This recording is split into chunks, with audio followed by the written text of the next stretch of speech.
Peter, good to have you. Thanks for the time today. Thank you. Disturbing piece you write about basically the U.S. losing share in almost every category of technology. Yeah, one of the few that is still strong for the United States is information technology, information services. That's one of 7 categories that's considered high tech in a new study by this Hamilton Center for Industrial Strategy, which is part of the Information Technology and Innovation Foundation. And they find that while infotech is doing well, if you look at the other 6 combined, the U.S. has been steadily losing global market share in those going back 15 years. Anyone who's visited China over the last 20, 30 years sort of has this notion, I think, that they've borrowed a lot of their progress from us. Some of their stuff's derivative, some of it's an outright copy.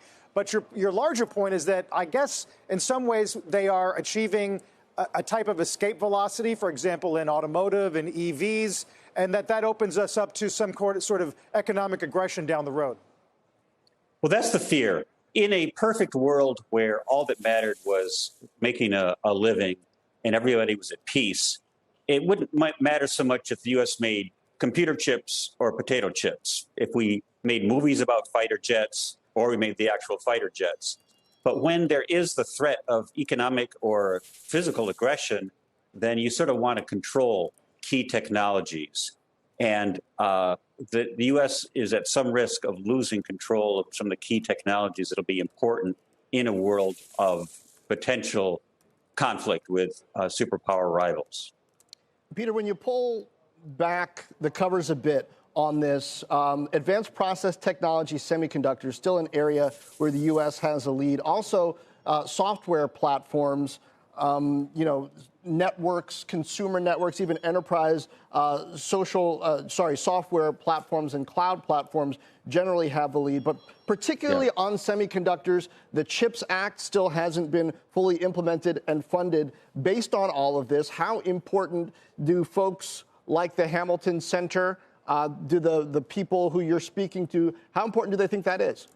Oh, they're hugely in favor of the CHIPS Act, but they would argue that we need to go beyond that in making sure that the U.S. is strong in other sectors, motor vehicles, for example, optoelectronics, biotech, all kinds of biologies and chemical sectors. A lot of these are so-called dual use, a term I'm sure you are very familiar with, where it can be used for civilian purposes, but also for military purposes.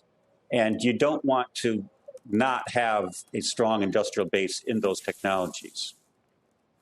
Peter, look at what China has done or allowed to be done to its national tech champions.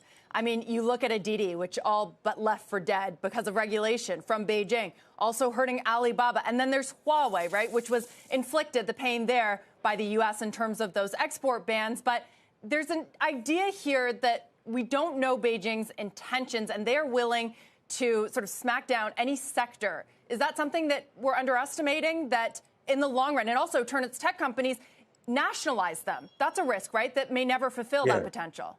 Yeah. I mean, I would make a bright line distinction between the Huawei situation and, say, the Alibaba situation. Some of the technologies like Huawei are hugely important to China, and they regard the U.S. Attempts to rein in Huawei as being a big negative for the relationship. They seem to care less about some of the consumer-facing technologies, sort of the equivalent of our Amazon, Tencent, and so on. That may be a mistake, but that's the Chinese are very much approaching this from a perspective of what's good for national security and national advancement.